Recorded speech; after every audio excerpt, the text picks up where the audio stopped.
Después de la oferta de abril de Prolimpio en la voz de Jennifer Stanfater, voy con mis 11 para el podcast de hoy. En Prolimpio encontrá más ofertas al menor precio. Limpiabaños medio litro con gatillo pulverizador, recomendado para limpieza profunda, solo por abril a 79 pesos. Viví la experiencia Prolimpio en nuestros locales o en prolimpio.com.uy. De atrás hacia adelante, así van los nuestros a cruzar el río.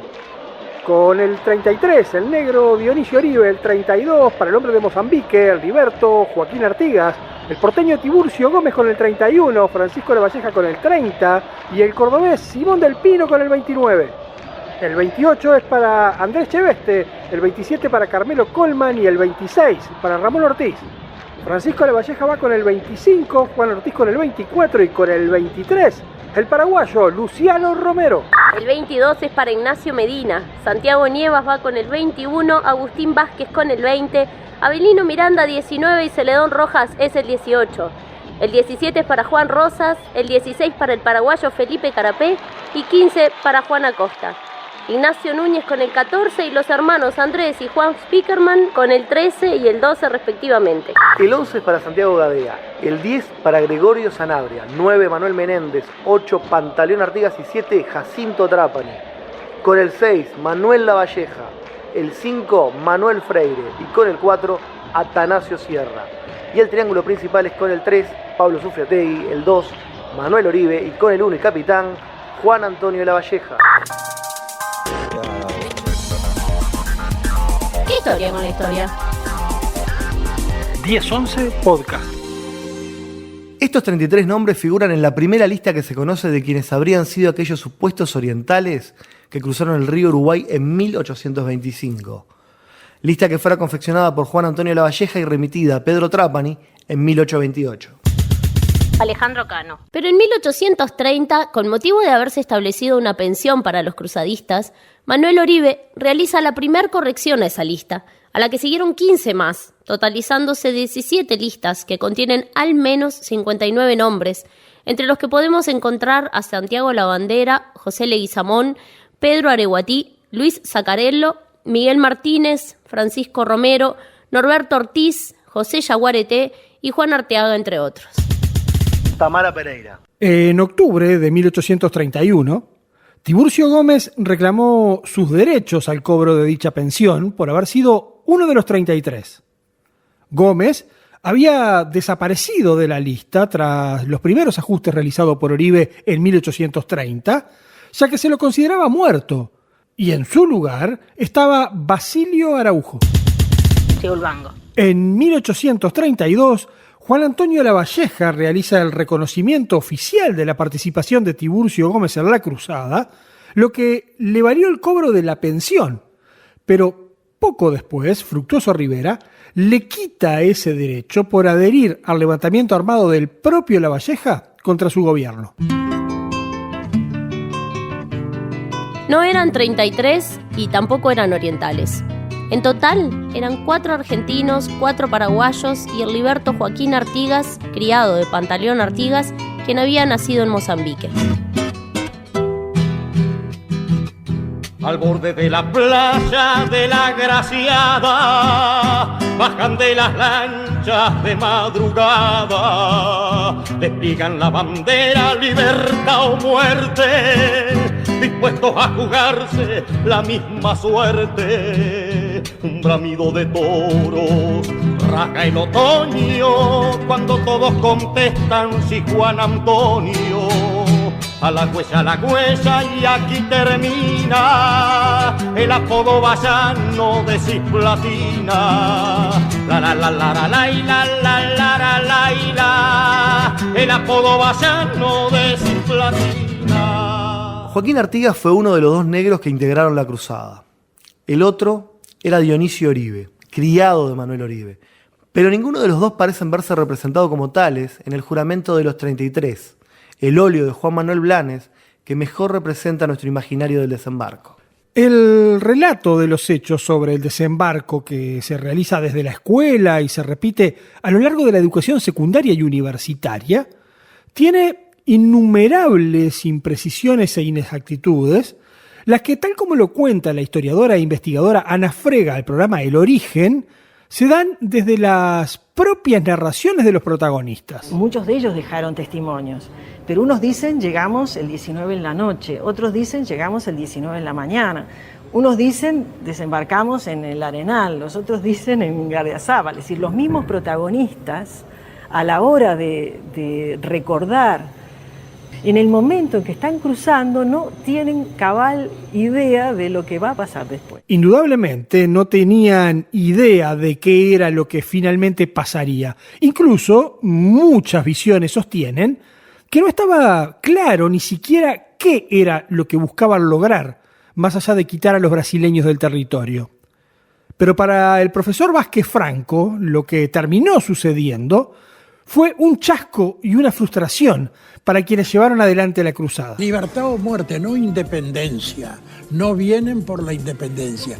Los 33 terminan en una frustración, en un chasco, que fue la Convención Preliminar de Paz. Es que un territorio tan pequeño, con una población tan exigua, no se veía viable a sí mismo y, por tanto, se buscaba generar las condiciones de inclusión que permitieran una serie de libertades y, obviamente, que aseguraran ciertos beneficios y privilegios a los entonces grupos dominantes. Esa inclusión a nivel de los comerciantes y fundamentalmente los terratenientes se veía mucho más natural con Buenos Aires que con el Reino de Brasil. La invasión brasilera, portuguesa primero y brasilera enseguida, no prendió nunca en este territorio, no prendió, estaba prendida con alfileres, realmente prendida con alfileres. Bastaba que hubiera una chispa y se incendiaba la pradera, como se usa decir ahora. Esta realidad hizo que ya en 1823 un grupo de orientales se reuniera en Buenos Aires en forma secreta para planear el cruce y la revuelta contra los brasileños, generándose un fondo de apoyo económico al proceso. Este movimiento tuvo a Pedro Trapani, asesor y amigo de Juan Antonio Lavalleja, como tesorero, quien gestionó un préstamo de 100.000 pesos fuertes para la cruzada. La financiación fue muy buena. Si algo tuvo la cruzada fue dinero. Fue financiada por el comercio y los ganaderos, sobre todo, bonaerenses y porteños, entre quienes está cotizándose con muy buena plata Rosas. Sus primos, los Anchorena, Castro, en fin, los hacendados pusieron plata. Y esa apuesta económica para quitar a los brasileños de la banda oriental se da en apoyo a un grupo que tenía a la Logia de los Caballeros Orientales como su centro. Esta logia, que adquiere nombre en 1822, pero que venía trabajando desde por lo menos un lustro antes, llegó a contar con más de 300 miembros y tuvo un rol preponderante en la Cruzada Libertadora. Los Caballeros Orientales, que celebraban sus reuniones secretas en el Bar Patriota de Montevideo, se regían por el rito escocés, un sistema organizativo establecido en 33 grados. La dirección del grupo que invade está a cargo de masones. Lavalleja, Oribe y Sufriategui. Los tres son masones. Y probablemente en la mesnada algún masón todavía podría, por ejemplo, Manuel Freire. De ese no tengo la confirmación. Pedro Sufriategui figura como uno de los fundadores de la Logia de los Caballeros Orientales. Y tanto Juan Antonio Lavalleja como Manuel Oribe eran maestros masones, habiendo alcanzado el grado 33, mayor grado existente dentro del rito por el que se regía esta logia.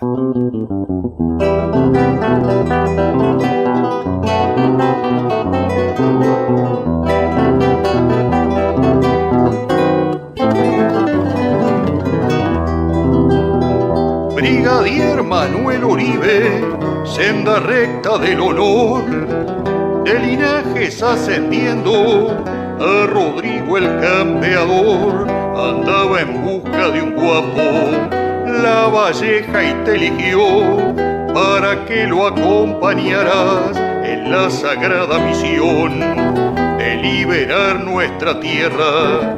Menuda changa, señor, empardar el agua pesa aquel taita retacón. Había que ser macho y pico para aguantar el cimbrón, que en asunto de coraje Juan Antonio era doctor.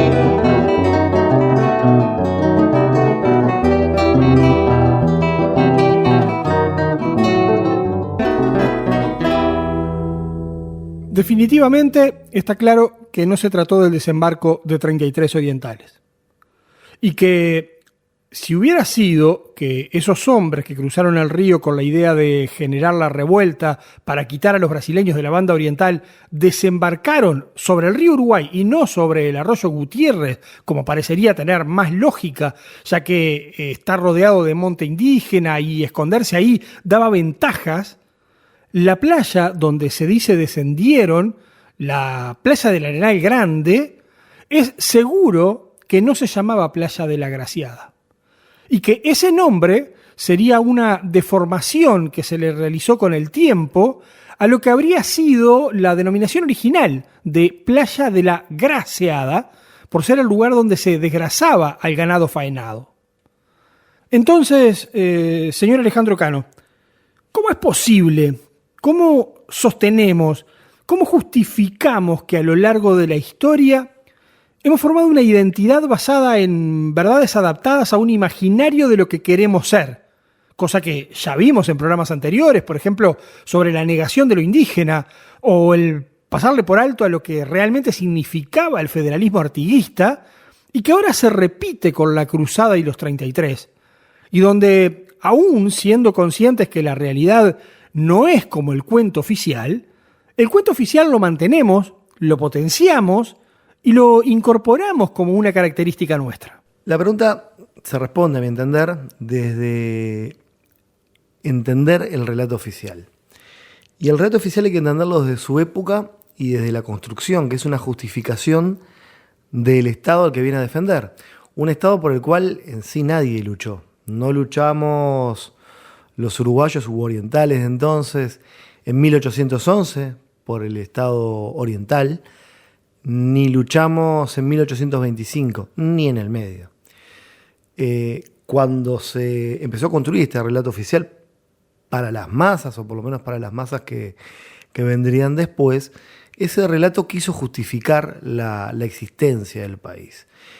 Ese relato que abarca a los 33 orientales, que abarca a Artigas como prócer, una invención o una justificación en el rol de prócer, poniéndolo por encima y lejano a las divisas partidarias predominantes entonces, y de la misma forma miente, niega u oculta factores esenciales de los 33 orientales, como son pelear por integrarnos a otro país. Si bien es algo que se reconoce porque no hay manera de taparlo del todo en la ley de unión, está a título expreso, es algo que tratamos de no decir mucho, o mejor de no decirlo nunca, siempre y cuando estemos hablando desde el relato oficial. Entonces el relato oficial se construye para justificar un país por el que nadie peleó, pero que existía.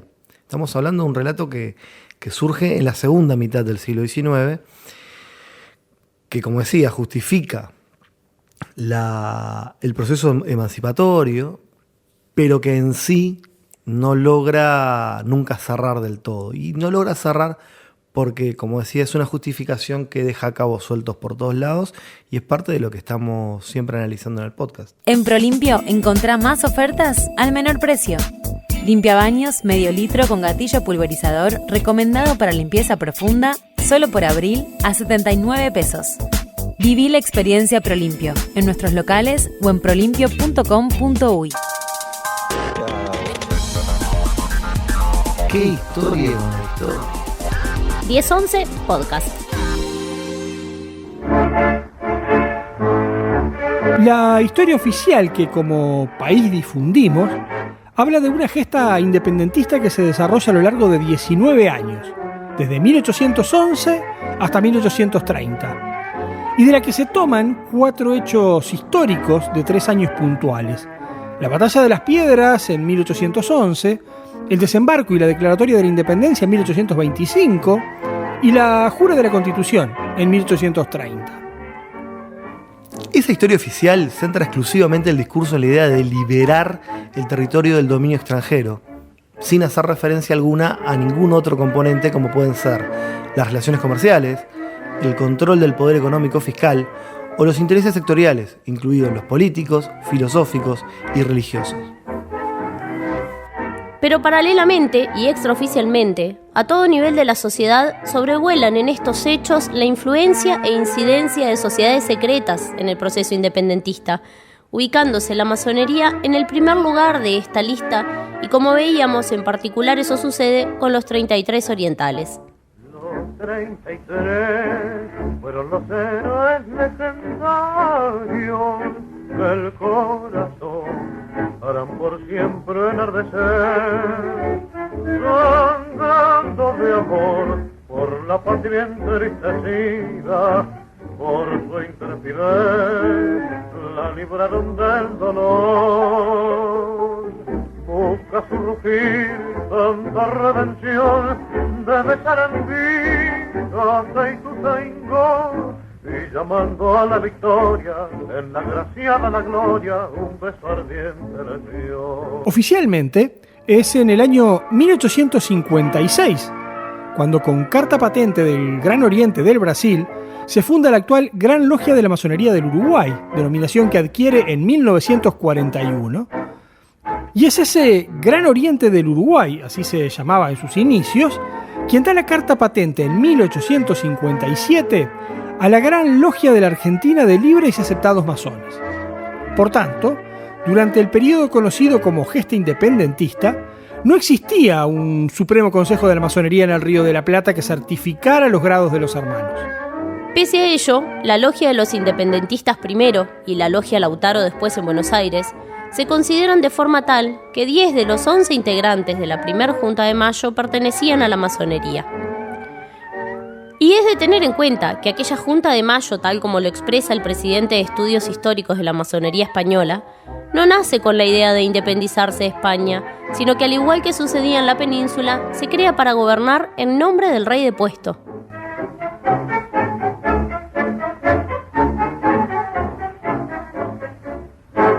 Latinoamérica, ante el vacío del poder, ante la ausencia de Fernando VII, ellos recobran el poder, pero no para una independencia de España, sino para una independencia de Napoleón. Y de ahí esos intentos de Napoleón de captarse la benevolencia de estos pueblos latinoamericanos. Ahora, estas logias que funcionaban de un lado y otro del Río de la Plata, como la que hemos referido de los caballeros orientales, ¿son causa o consecuencia en este proceso? El distinguir entre la acción individual y la acción colectiva es fundamental como punto de partida histórico. Mas luego, en cada caso, hay que saber analizar.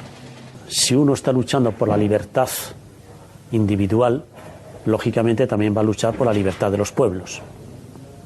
Si uno está luchando por la defensa de los derechos del hombre, va a luchar también por la defensa de los derechos del pueblo o de los pueblos. Y es aquí donde nos encontramos con otro de los errores históricos todavía hoy muy persistentes, que es el saber diferenciar entre logias masónicas y sociedades patrióticas. Juan Antonio Lavalleja integraba la logia de los Caballeros Orientales y Fructuoso Rivera, como lo vimos en capítulos anteriores, el Club del Barón, otra sociedad secreta que brindaba su apoyo a Federico Lecor, barón de la Laguna. Ambos se encuentran en un abrazo fraterno en el hecho conocido como el abrazo del Monzón, y tras el mismo se produce la unión de las fuerzas revolucionarias bajo el mando de Lavalleja. Algo similar había sucedido 3 años antes en Guayaquil entre José de San Martín y Simón Bolívar, los dos también masones, y de ese encuentro surgió buena parte de la independencia de América. Pero en todo este proceso hay un actor que fundamentalmente para el Uruguay fue determinante, y ese fue Inglaterra, quien se había erigido como la mayor potencia del planeta y que es además la cuna de la masonería. Hay una por el repecho, vienen llegando ya los ingleses. Hay una por el repecho, vienen llegando ya los ingleses. A gritos en un idioma que nadie entiende, Para John Hamill, director de comunicación de la Gran Logia Unida de Inglaterra, lo que sucedió fue que a través de las logias internas, Inglaterra logró introducir con facilidad sus políticas. Realmente sucedió así. Desde antes de la independencia, los miembros locales de la logia se agrupaban dependiendo de Inglaterra o de Escocia. Esto pasaba en algunos puntos de Sudamérica donde no teníamos poder imperial. Pero los habitantes británicos llevaban la masonería libre con ellos. Y a medida que el país se desarrollaba, también lo hacía una clase de masonería nacional. Esto no es exactamente correcto porque lleva implícita a la política. El orgullo local llevó al establecimiento de una gran logia en cada país, a la vez que la masonería se expandió a muchos lugares en el mundo. Se han conservado logias que en vez de unirse a la gran logia nacional, decidieron seguir dependiendo de Inglaterra o de Escocia. Pero aparte de las logias, hay otra entidad que no podemos obviar, y es la Iglesia Católica, que en muchos temas se contrapone casi que diametralmente a la filosofía masónica.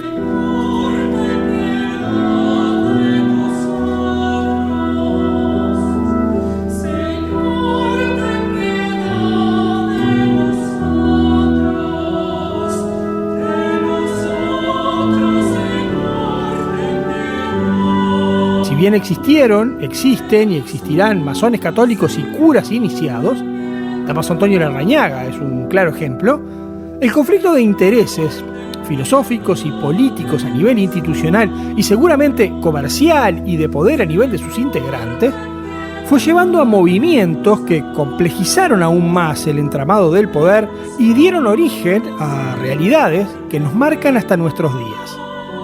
El abogado argentino Horacio Bauer expresa al canal masónico Artifex su visión respecto al uso y persecución de las logias. Creo que usaron a la masonería como un medio para infiltrarse, para poder protegerse, para poder lograr finalmente su gesta emancipadora. A partir de ahí va restaurándose, después del primer golpe, digamos, revolucionario, la forma antilogista. Indudablemente un gran perseguidor de las logias fue Juan Manuel de Rosas. Por desconfianza, por amor a la tierra, por mucho celo que le producía todo lo que fuera una cultura intelectual libresca. Él no le gustaba nada que oliera a rapé, a perfume, a no trabajo, al librito, como llamaba la Constitución. Creía una Constitución real, pero no una Constitución libresca importada. Rosas fue uno de los principales financistas de la Cruzada y tuvo en todo momento a Manuel Oribe como su aliado. La caída de Rosas en Caseros en 1852 a manos de Urquiza, con el apoyo de brasileños y colorados uruguayos, hace que en los hechos, más allá del lema ni vencidos ni vencedores, los colorados se impongan a los blancos en el Uruguay. Y esa imposición también tiene que ver con el rol que cada colectivo fue tomando en la sociedad e incluso con las corrientes filosóficas a las que se fueron acercando, dándose una inversión en muchos aspectos, pasando a estar Rivera mejor posicionado en la ciudad, pese a ser un hombre de campo, y como un gran referente de las logias uruguayas, aunque provenía de una corriente brasilera. En tanto, Oribe, que era grado 33 de la masonería y un hombre de ciudad, logra fortalecerse en una idea de partido que apunta al hombre de campo y fundamentalmente a la bendición papal. Para cerrar este capítulo de ¿Qué historia con la historia? Aquí en 1011 Podcast con la presentación de Prolimpio, le voy a pedir a Tamara Pereira y Alejandro Cano sus visiones a modo de conclusión sobre las causas y efectos de la llamada Cruzada Libertadora y sobre el desenlace que tuvieron esos al menos 59 integrantes de la lista de quienes habrían sido los cruzadistas.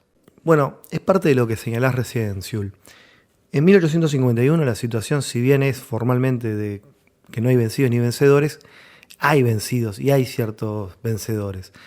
Se da este intercambio curioso, no es la única vez que se va a dar en la historia nacional que ciertos representados cambian de representante. Y bueno, en el caso de Rivera y Oribe sucede esa situación inversa entre campo y ciudad y los apoyos respectivos, respecto a los originales, me refiero. Pero también se da en 1851 una diferencia que va a ser sustancial y que va naturalmente a marcar un proceso ya decididamente independiente, que es Uruguay deja de participar, por lo menos en rol de un cuasi estado, en conflictos regionales. Nos veremos luego enfrentados en un conflicto regional, pero ya como un estado decididamente independiente. Eso genera en 1851 esa nueva realidad política, antes que nada el hecho de asumir que no vamos a ser una provincia argentina ni una provincia brasilera. Eso último quizás ya estaba más claro de antes.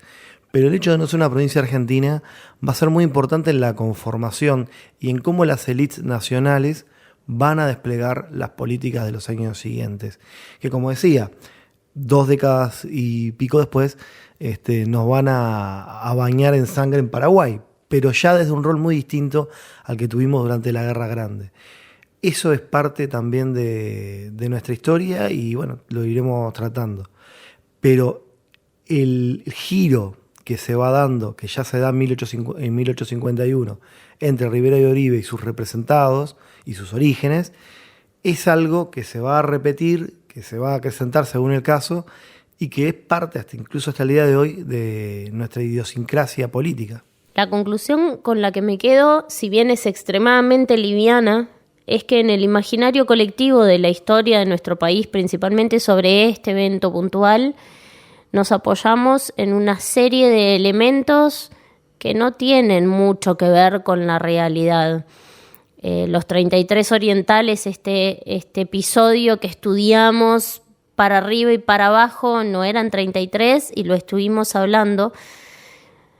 Nos dibujamos y trabajamos sobre el cuadro de Blanes, que no fue el primero, que selecciona muchísimo los personajes y que nos cuenta un lado muy sesgado de esta historia. Me quedo también con el hecho de que sabemos mucho de unos poquitos personajes y de la gran mayoría no sabemos nada, prácticamente nada. Varios de estos cruzados terminaron los días lejos de las actividades políticas del país. Manuel Meléndez murió de tifus y su pensión la pudo cobrar su madre. Juan Acosta, que quedó ciego y mendigaba en Montevideo acompañado por un niño, hasta que para que pudiera cobrar la pensión se lo nombró teniente. Avelino Miranda, que fue herido en 1827 y pese a haber quedado inválido se hizo soldado de Rivera y lo asesinaron después 2 hermanos familiares de una mujer que Miranda quiso violar. Matías Álvarez murió en una riña. Andrés Pickerman fue excluido de la pensión, fue soldado de Oribe y en 1832 desterrado. Y Tiburcio Gómez, que murió en 1882 con 102 años, entre la indiferencia del gobierno y del pueblo, según Carlos María Ramírez. De todos ellos esto poco, y de otros y de otras no sabemos absolutamente nada, ni siquiera sabemos si otras existieron, aunque lo podemos asumir. Y por ahí encontré el dato de que Ana Monterroso, esposa de Juan Antonio Lavalleja, participó de todo esto y en 1823 también acompañó desde Buenos Aires a Montevideo espías para organizar la revolución luego de la cruzada.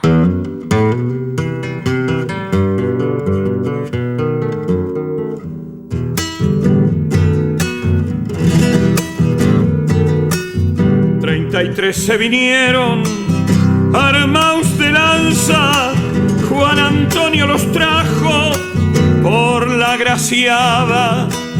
Se vinieron trayendo gustito a patria y este grito en la boca les retumbaba. Libertar nuestro suelo, que es cosa brava, o encontrarnos la muerte en la demanda. 33 orientales con unas lanzas una noche vinieron en unas lanchas.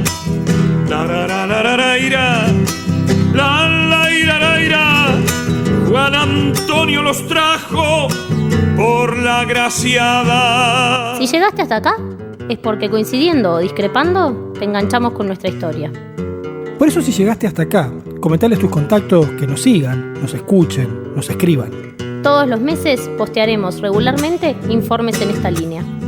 Los esperamos acá, en 1011 Podcast. A la noche estrellera los esperaba, colgando medias lunas en las tacuaras y en sus ojos luceros de una esperanza, y en la tierra de Artigas bravos aguardan con el sable en la mano. Tierra orientada, libertad o muerte en la demanda.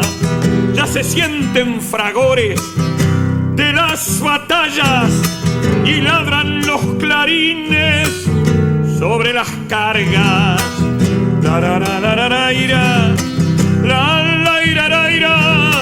Juan Antonio los trajo por la Graciada.